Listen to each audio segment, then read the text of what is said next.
안녕하세요, 여러분. 우리나라가 참 빨리 고령화 사회로 가고 있잖아요. 네, 속도가 정말 빠르죠. 근데 또 동시에 노인 빈곤율은 OECD 최고 수준이다. 이 아이러니 참 어떻게 봐야 할까요? 맞습니다. 그게 참 안타까운 현실인데요.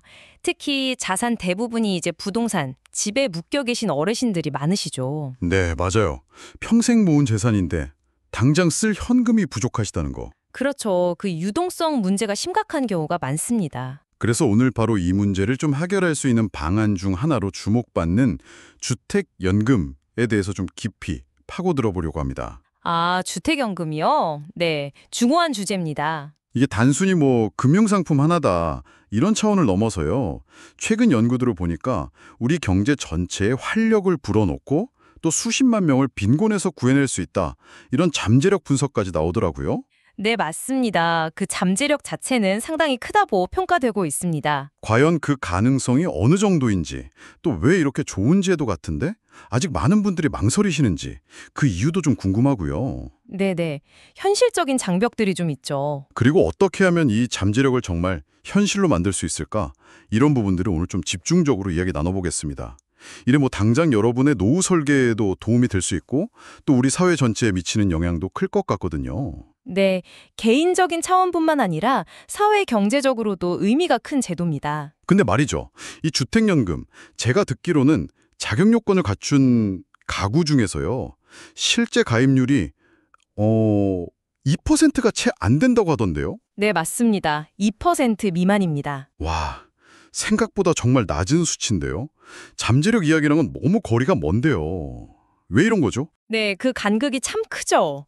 이게 주택연금이라는 게 기본적으로는 본인 소유 주택에 계속 살면서 그 집을 담보로 이제 매달 연금을 받는 거잖아요. 네, 그렇죠. 근데 잠재력만 놓고 보면 가령 뭐 가입 의향이 있는 분들이 다 가입한다. 이런 좀 낙관적인 시나리오에서는요.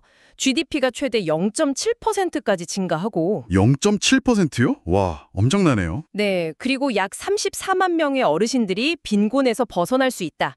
이런 분석까지 나왔습니다. 34만 명이요? 정말 큰 숫자네요. 그렇죠. 그리고 실제 설문조사를 봐도요. 55세 이상 주택 소유자 중에서 한 35% 이상이 나중에 가입할 의향이 있다. 이렇게 답했고요. 오, 35%면 적지 않은데요? 네, 게다가 상품 조건이 좀 더 좋아진다면 이 비율이 40% 이상으로 높아질 수 있다. 이런 결과도 있어요. 그러니까 잠재 수요 자체는 분명히 있는 거죠. 수요는 충분히 있는데 현실은 2% 미만. 아, 그 원인이 정말 궁금해지는데요. 구체적으로 어떤 점들 때문에 가입을 좀 주저하게 되시는 걸까요? 연구 결과 같은 게 있나요? 네, 몇 가지 중요한 장벽들이 지적되고 있습니다. 일단 가장 큰 걱정은 역시 혹시 내가 손해보면 어떡하나 하는 점이에요. 아, 손해본다는 느낌. 그게 어떤 의미일까요? 쉽게 말하면 나중에 내가 받는 연금 총액보다 집값이 훨씬 더 많이 오르면 어떡하지? 이런 걱정이죠. 그 오른 만큼은 내가 못 받는 셈이니까 손해라고 느끼실 수 있다는 겁니다. 아, 기회비용 같은 거군요. 집값 상승분에 대한 기대. 네네. 맞습니다. 그리고 또 하나는 자녀에게 집을 온전한 상태로 물려주고 싶다 이런 마음. 이것도 여전히 강하게 작용하고요. 그렇죠. 아무래도 자식에게 뭐라도 남겨주고 싶은 부모 마음은, 네. 네. 그리고 현재 구조상으로는 주택 가격이 오르든 내리든 월 수령액이 고정되어 있잖아요. 이 점도 좀 불만 요인으로 꼽힙니다. 아, 집값이 올라도 연금액은 그대로다.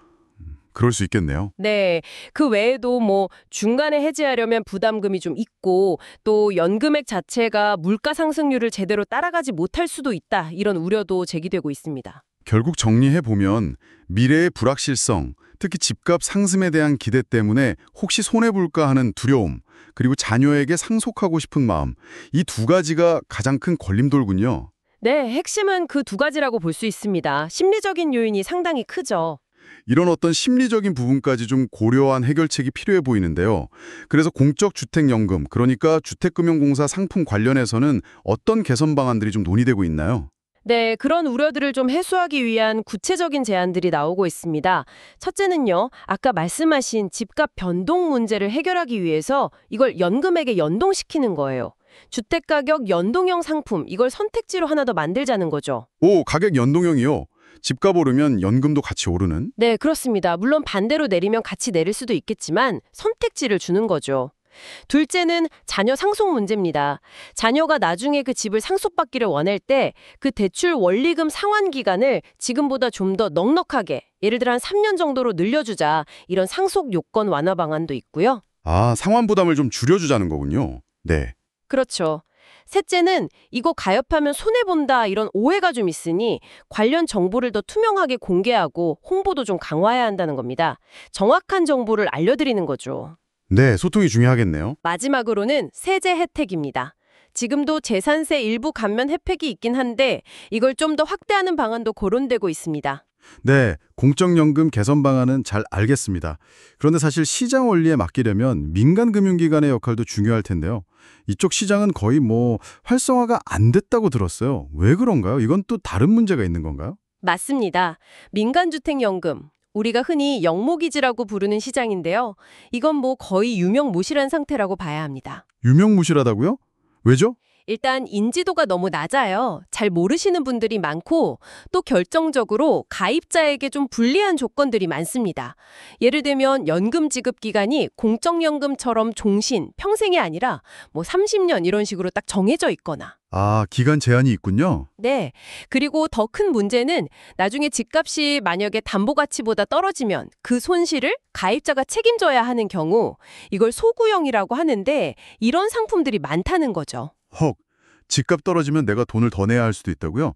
그건 좀 부담이 크겠는데요? 그렇죠. 공적연금은 비소구형이라 집값이 떨어져도 가입자에게 추가 부담을 지우지 않거든요. 이런 차이가 크죠. 아, 그러면 당연히 민간 상품을 선택하기 어렵겠네요. 그런데요, 흥미로운 점은 연구 결과를 보면 만약에 민간 상품이 공적 상품보다 더 유리한 조건을 내건다면, 예를 들어 아까 말한 가격 연동 옵션이라든지 아니면 상속 조건을 좀 더 좋게 해준다든지, 이렇게 하면 민간 상품을 선택하겠다, 이런 응답률이 꽤 의미 있게 증가했다는 겁니다. 오, 그래요? 조건만 좋으면 민간으로 갈 수요도 있다는 거네요. 네, 가능성은 있다는 거죠. 그래서 민간 시장을 좀 활성화하려면 일단 그 가계부채 규제 있잖아요. LTV니 DSR이니 하는 것들, 이걸 공적 상품 수준으로 좀 완화해주고, 아, 규제 완화. 네, 그리고 가입자가 평생연금을 받고 또 집값 하락 위험도 금융기관이 지는 종신형 비소구형 상품 출시를 좀 유도해야 한다. 그리고 당연히 세제 혜택 같은 인센티브도 필요하다. 이런 지적들이 나오고 있습니다. 결국 공적 연금과 좀 더 공정하게 경쟁할 수 있는 환경을 만들어줘야 한다는 거군요. 상품 자체를 개선하는 것도 중요한데요. 이게 정말 근본적인 해결책이 되려면 뭔가 좀 더 넓은 시각에서 봐야 할 것 같아요. 예를 들면 기초연금 문제라든지 아니면 고령층 일자리 문제하고는 이게 어떻게 연결될 수 있을까요? 정확하게 짚어주셨습니다. 주택연금 활성화는 단순히 금융상품 하나 개선하는 걸 넘어서는 문제입니다. 거시경제적인 차원, 특히 고령층 분권 문제 해결이나 소비 진작 같은 큰 그림하고 연결해서 봐야 하거든요. 네네. 그래서 이런 주택연금 활성화 노력과 함께 예를 들어 기초연금 제도를 지금처럼 보편적으로 지급하기보다는 정말 재정적으로 더 어려운 분들께 집중하는 방식으로 좀 개편해야 한다, 이런 주장도 있고요. 아, 기초연금의 효율성을 높이자는 거군요. 그렇습니다. 또 하나 중요한 게 노동시장 문제입니다. 고령층들이 은퇴 후에 좀 불안정한 자영업으로 내몰리는 경우가 많잖아요. 네, 그렇죠. 치킨집 사장님 이런 얘기 많이 하죠. 네, 그런 것보다는 좀 안정적인 임금 일자리에서 더 오래 일하실 수 있도록 예를 들어 퇴직 후 재고용 제도를 좀 더 활성화한다든지 아니면 너무 경직된 연공서열형 임금 체계를 좀 바꿔나가야 한다든지, 이런 노동시장 개선 노력이 반드시 같이 가야 한다는 목소리가 높습니다. 아, 그러니까 주택연금만으로 다 해결될 문제는 아니고 기초연금이나 노동시장 개혁 같은 좀 더 근본적인 사회 시스템 개선이 함께 가야 시너지가 난다. 이 말씀이시군요. 맞습니다. 단순히 개인의 노후 준비 문제를 넘어서 우리 사회 전체의 지속 가능성과 관련된 굉장히 중요한 과제라고 봐야 합니다. 네. 오늘 말씀 들어보니까요. 이 주택연금이 어르신들의 노후 소득을 보장하고 또 우리 경제에도 활력을 불어넣을 수 있는 정말 잠재력이 큰 제도인 건 분명해 보입니다. 두 마리 토끼를 잡을 수 있는 거죠. 네, 잠재력은 확실히 있습니다. 하지만 그 잠재력을 현실로 만들기 위해서는 말씀하신 것처럼 상품 자체의 매력을 높이고 또 손해볼 수 있다는 오해를 불식시키는 신뢰 확보가 중요하고요. 또 민간 시장의 역할도 키우면서 동시에 기초연금이나 노동시장 개혁 같은 더 큰 틀에서의 정책적 노력이 함께 가야 한다. 이렇게 정리할 수 있겠네요? 네, 정확한 요약입니다. 종합적인 접근이 필요합니다. 정말 잠자는 자산을 깨워서 현금 흐름으로 만드는 지혜가 필요한 시점인 것 같습니다. 네, 마지막으로 혹시 청취자 여러분께 생각해 볼 질문 하나 드려도 될까요? 네, 좋습니다. 어떤 질문이신가요? 아까도 이야기 나왔지만 여전히 많은 어르신들이 자녀에게 집을 꼭 물려줘야 한다, 이런 생각이 강하시잖아요. 네, 그렇죠. 문화적인 영향도 크고요. 네, 그런데 우리가 지금 초고령 사회로 가고 있지 않습니까? 이런 상황에서 주택연금 같은 금융혁신이 성공적으로 자리를 잡으려면 이 상속에 대한 우리 사회의 인식은 앞으로 좀 어떻게 변화해야 할까? 이 질문을 한번 던져보고 싶습니다. 한번 지금 고민해 보시면 좋겠습니다. 상속 문화와 금융혁신의 만남. 상당히 의미심장한 질문이네요. 이 부분은 저희도 앞으로 계속 고민해봐야 할 문제인 것 같습니다. 오늘 깊이 있는 분석과 통찰력 있는 말씀 정말 감사합니다. 네, 감사합니다.